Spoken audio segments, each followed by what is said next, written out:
2022년 한국경제신문이 한 조사를 발표했습니다. 우리나라 국민 만 30세부터 59세까지 성인 남녀 1140명을 대상으로 조사한 2022년 중산층의 삶과 금융 실태라는 제목의 조사입니다. 이 조사 결과를 보면 응답자 중에 자신을 중산층으로 인식하는 비율은 53.7%였습니다.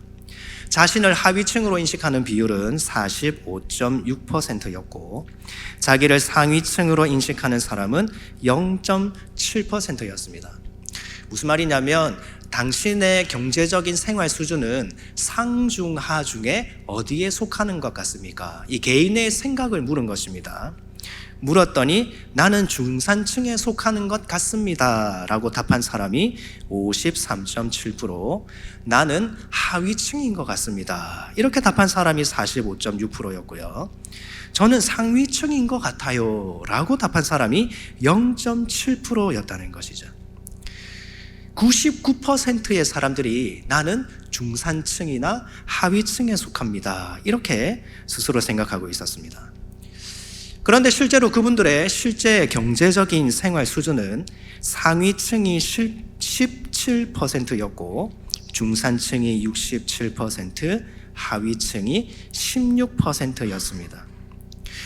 응답자들의 이 실제적인 생활 수준은 상위층이나 중산층이 매우 많았습니다. 생각보다 많았죠. 그런데 그분들은 그걸 스스로 인식하지 못하고 살고 있었습니다. 상위층에 속해서 경제적으로 여유를 누리며 살아가면서도 자신을 중산층으로 생각하거나 평균 정도의, 보통 정도의 그런 생활을 하면서도 자신을 하위층으로 여겼다는 것이죠. 그 이유가 무엇일까요? 비교했기 때문입니다. 남들과 비교하니까 내가 부족해 보였던 것이죠. 꼭 우리가 이제 남들과 비교할 때 나보다 더 부유한 그런 사람과 나를 비교하지 않습니까? 이 통계를 발표한 것이 2022년인데 다들 기억하시겠지만 2022년 이 코로나 팬데믹을 지나면서 주식이나 부동산이 폭등했습니다. 어떤 연예인이 산 빌딩이 50억 올랐다더라, 누가 산 아파트가 2배 올랐다더라, 그런 소식들이 곳곳에서 전해지는데 그런 소식을 들으면 비교하는 것이죠. 나는 가지지 못했는데 저 사람은 가져서 부자가 됐구나. 나는 경험하지 못했는데 저 사람은 저걸 하면서 살아가고 있구나. 내가 없는 무언가를 비교하는 것입니다. 그러니까 실제로는 내가 어느 정도 안정된 삶을 살아가고 있으면서도 상대적인 열등감과 박탈감을 느끼는 것이죠. 여러분, 우리 신앙생활에도 그런 상대적인 기준이 있지 않습니까? 누가복음 18장 11절에서 어떤 바리새인은 자신이 다른 사람들 곧 토색, 불의, 간음을 하는 자들과 같지 아니하고 이 세리와도 같지 아니함을 감사하며 기도했습니다. 하나님께 감사했는데 자신에게 주신 은혜를 순수하게 감사한 게 아니라 옆에 있는 세리와 비교하고 죄인들과 비교하면서 나는 저들과 같지 않고 하나님 나는 율법을 잘 지켰습니다. 비교하며 자기의 그런 잘난 점을 자랑하며 감사했습니다.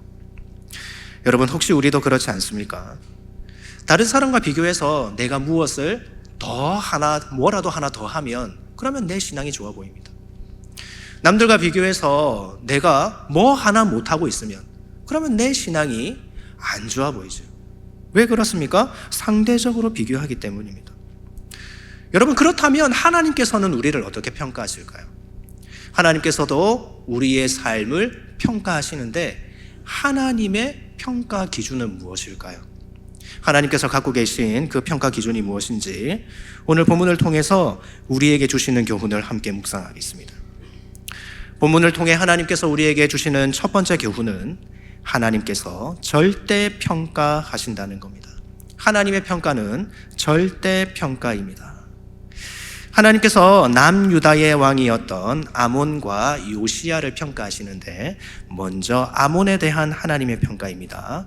역대하 33장 22절 말씀 우리 같이 읽겠습니다. 그의 아버지 므낫세의 행함같이 여호와 보시기에 악을 행하여 아몬이 그의 아버지 므낫세가 만든 아로 새긴 모든 우상에게 제사하여 섬겼으며. 아몬이 악을 행했는데 하나님께서 어떻게 평가하십니까? 여호와 보시기에 악을 행했다고 하십니다. 다른 사람 10가지 악한 일을 할 때 너는 5가지밖에 하지 않았으니까 그래도 너는 괜찮다, 상대적으로 평가하지 않으셨어요. 하나님 보시기에 절대적인 기준으로 악하다고 하셨습니다. 이번에는 요시야에 대한 하나님의 평가인데 역대하 34장 2절 말씀 같이 읽겠습니다. 여호와 보시기에 정직하게 행하여 그의 조상 다윗의 길로 걸으며 좌우로 치우치지 아니하고. 요시야도 하나님께서 절대 평가하셨습니다. 다른 사람보다 네가 정직했기 때문에, 다른 사람보다 네가 더 선한 일을 많이 했기 때문에, 이 비교해서 그렇게 평가하지 않으셨죠. 하나님의 절대적인 기준으로 보시기에 정직하게 행했다고 하십니다. 여러분, 상대평가와 절대평가의 차이가 무엇입니까? 상대평가는 다른 대상과 비교해서 받는 평가이고, 절대평가는 평가자의 절대적인 기준에 의해 받는 평가입니다. 평생을 함께 할 배우자를 선택하는 일, 상대평가입니까? 절대평가입니까? 상대평가로 배우자 선택하신 분 안 계시죠? 제일 예쁘니까, 제일 잘생겼으니까 그렇게 결혼하신 분 아마 없을 겁니다. 내 마음에 들어서, 나와 마음이 맞아서 절대적인 기준으로 배우자를 선택하고 가정을 이루시지 않았습니까? 마찬가지로 신앙생활도 하나님께 점수 따기가 어렵습니다. 왜냐하면 하나님의 기준에 합해야 하는 절대평가이기 때문입니다. 그것을 잘 보여주는 게 이 요한계시록의 라오디게아 교회입니다. 요한계시록 3장에서 라오디게아 지역은 매우 부유했습니다. 얼마나 부유했냐면 도시에 지진이 나서 폐허가 되었는데 그 도시를 다시 재건하는 일을 시민들이 가진 재정을 모아서 그 일을 감당했습니다. 보통 도시에서 지진이나 홍수로 피해를 입으면 중앙정부의 도움을 요청해서 그 도움받은 재정으로 도시를 다시 건설하지 않습니까? 라오디게아는 그런 정부의 도움 없이 시민들의 재정으로 도시를 다시 세웠습니다. 그만큼 부유했습니다. 도시가 그렇게 부유하니까 거기 있던 라오디게아 교회 역시 마찬가지였겠죠. 굉장히 부유했습니다. 그들 스스로 부족한 게 없다고 자랑할 수 있을 만큼 그들은요 부자였습니다. 무슨 일을 하더라도 물질 걱정 없이 하고 싶은 사역 마음껏 다 할 수 있는 교회, 그게 라오디게아 교회였습니다. 풍성한 재정을 바탕으로 얼마나 많은 사역들을 감당했을까요? 다른 교회들과 상대적으로 비교했을 때 정말 멋있는 교회, 힘 있는 교회, 부흥하는 교회, 그런 교회의 모습이지 않았겠습니까? 그런데 예수님께서는 그런 라오디게아 교회를 책망하십니다. 요한계시록 3장 17절 말씀 함께 읽겠습니다. 내가 말하기를 나는 부자라 부요하여 부족한 것이 없다 하나 내 곤고한 것과 가련한 것과 가난한 것과 눈먼 것과 벌거벗은 것을 알지 못하는도다. 무슨 말입니까?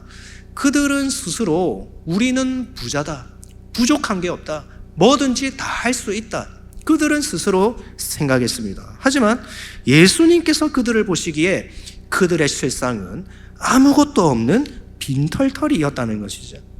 많은 일을 할 수 있다고 자랑했지만 예수님께서 보시기에 그들은 아무것도 할 수 없는 그런 교회였습니다. 우리가 볼 때는 어느 교회보다 잘 되는 교회, 부흥하는 교회인데 왜 예수님께서 그들을 그렇게 엄하게 책망하셨을까요? 그들에게 예수님이 없었기 때문입니다. 라오디게아 교회에는 많은 물질이 있었지만 정작 그들의 중심에는 예수님이 계시지 않았습니다. 그래서 요한계시록 3장 20절에서 말씀하시죠. 볼지어다 내가 문 밖에 서서 두드리노니 누구든지 내 음성을 듣고 문을 열어달라. 예수님께서 간절하게 요청하셨습니다. 예수님께서 교회 밖에 서서 나를 좀 들여보내달라고, 내가 너희와 함께 하고 싶다고. 이 라오디게아 교회 밖에서 예수님께서 문을 두드리고 계셨던 거예요. 무슨 말이냐면 라오디게아 교회는 무엇을 열심히 하기는 했는데 예수님과 함께 하지 않았다는 것이죠. 예수님을 교회 밖에 세워두고 자신들이 가진 물질로 모든 일을 감당하는, 모든 문제를 해결하는 그런 종교 생활을 해왔다는 것입니다. 즉 라오디게아 교회는 상대적으로 부유했지만 예수님이라는 절대적인 기준에 미치지 못했기 때문에 주님께 책망을 받았습니다. 여러분, 이게 바로 하나님의 절대평가입니다. 하나님께서 우리를 평가하실 때 다른 사람과 다른 교회와 상대적으로 비교하지 않으십니다. 하나님 앞에서 우리 각 사람이 어떻게 믿고 행하였는가를 절대적으로 평가하십니다. 그래서 우리는 하나님 앞에서라는 코람데오의 정신으로 살아가야 합니다.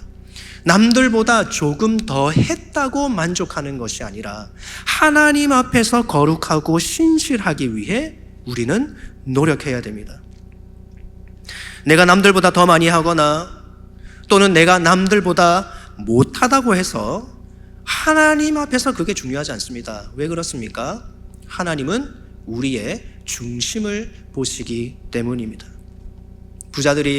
여러 명의 부자들이 헌금을 드리는 가운데 과부가 2렙돈을 드렸습니다.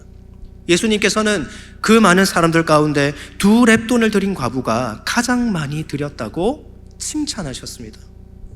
가장 적은 것이지만 중심 있는 가장 아름다운 헌신을 드렸기 때문에 주님께서 그를 기뻐하신 것입니다. 여러분, 하나님께서는 절대평가하십니다. 그 하나님 앞에 우리의 중심으로 아름다운 헌신을 올려드리실 수 있기를 주님의 이름으로 축복합니다. 아멘. 본문을 통해 주시는 두 번째 교훈은 하나님의 절대평가에는 나이 제한이 없다는 겁니다. 하나님께서 평가하시는데 나이와 관계없이 평가하십니다.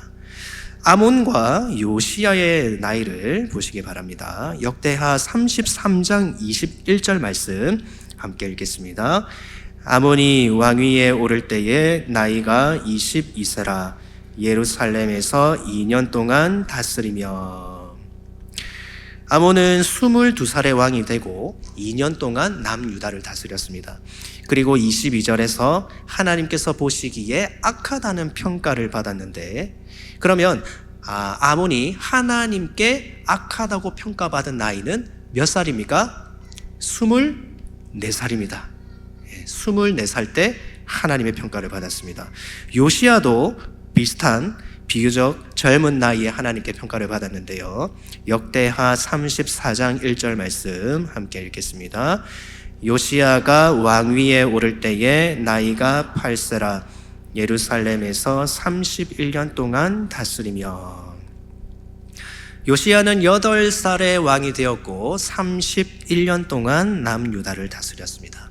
그리고 2절에서 여호와 보시기에 정직하게 행했다는 평가를 받았는데, 그러면 이 요시야가 하나님께 정직하게 행했다, 이 평가받은 나이는 몇 살입니까? 39살입니다.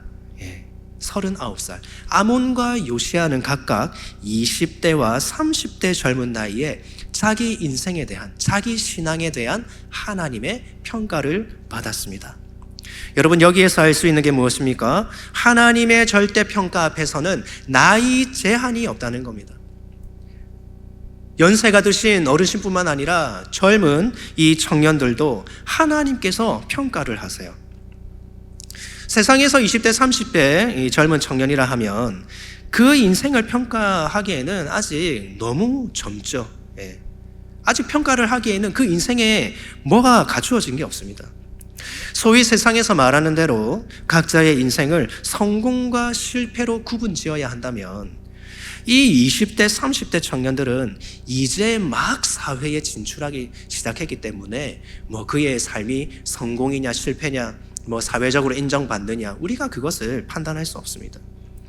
옛날에는 20대 초반에 군대 다녀오시면 직장 다니면서 결혼하시고 20대 때 많은 일들이 있었지만 요즘은 그렇지가 않잖아요.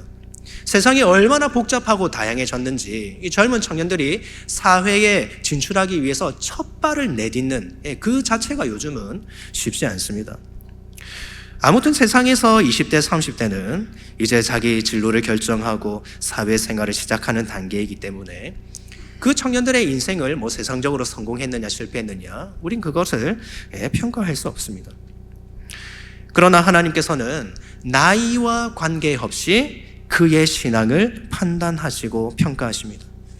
24살밖에 안 된 아몬을 하나님 앞에서 악하다고 평가하시고 39살 된 요시야가 하나님 앞에서 정직하게 행했다고 평가하셨습니다. 여러분, 이것을 통해서 하나님께서 우리에게 주시는 교훈이 무엇이냐면 하나님 앞에 좋은 평가를 받을 수 있도록 젊은 시절부터 신앙생활에 힘써야 한다는 것입니다. 세상처럼 나이가 어리다는 게 하나님 앞에 핑계가 될 수 없습니다.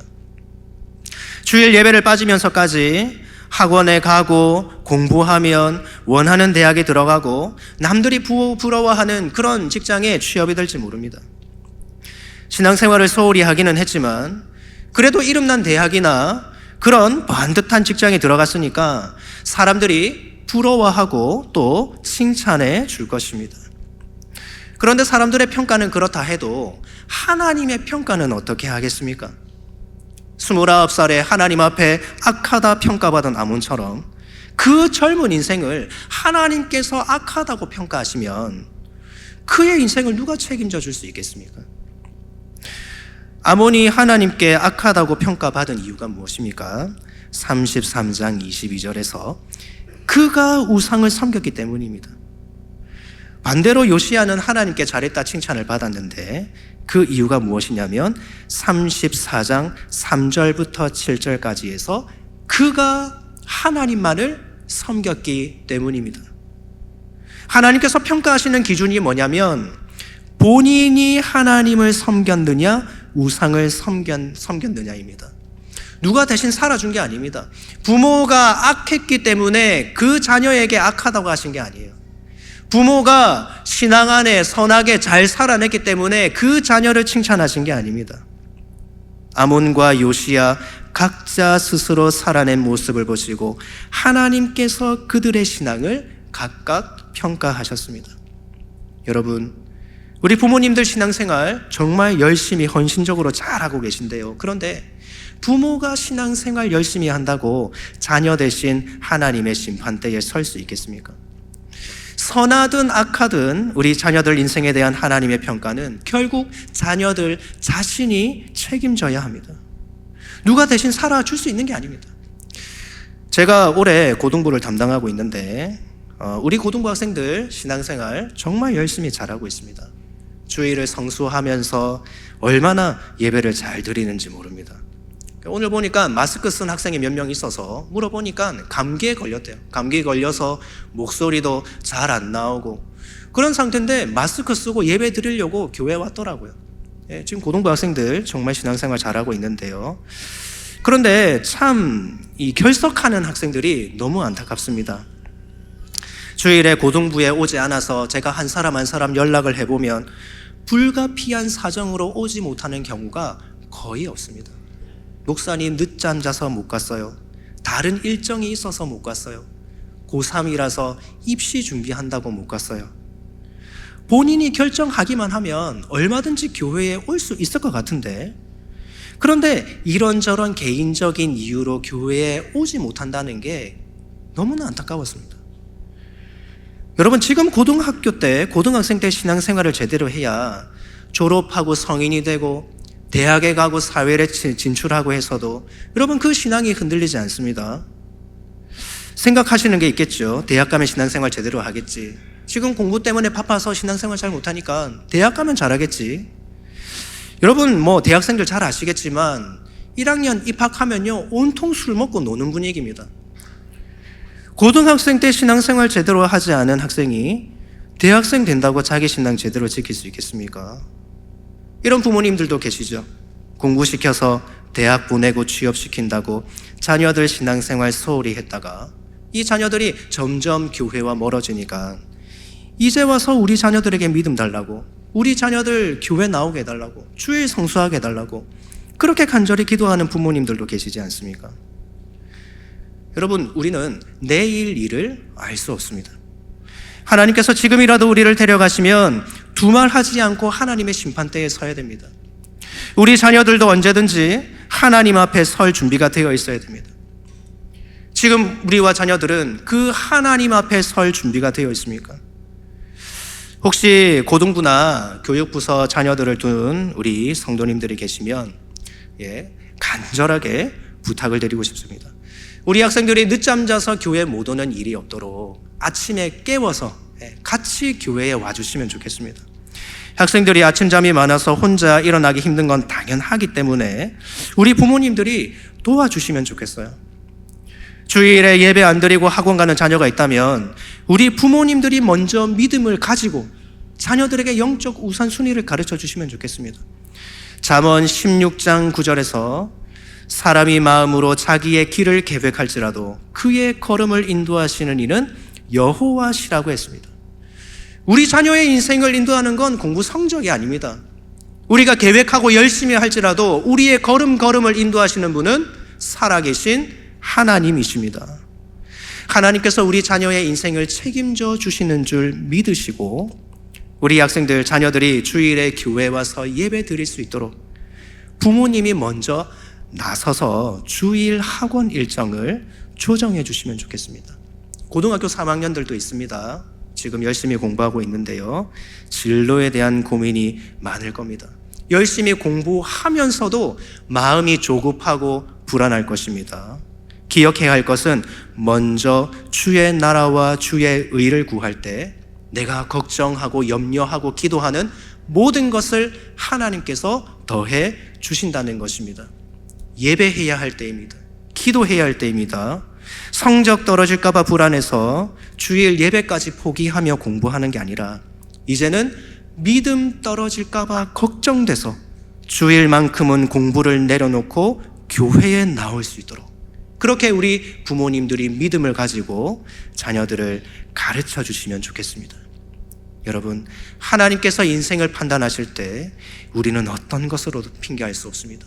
하나님 공부한다고 바빠서 신앙생활 제대로 못했습니다. 하나님 저는 나이가 어려서 그랬습니다. 하나님께는 그런 핑계가 통하지 않습니다. 하나님의 절대평가에는 나이 제한이 없습니다.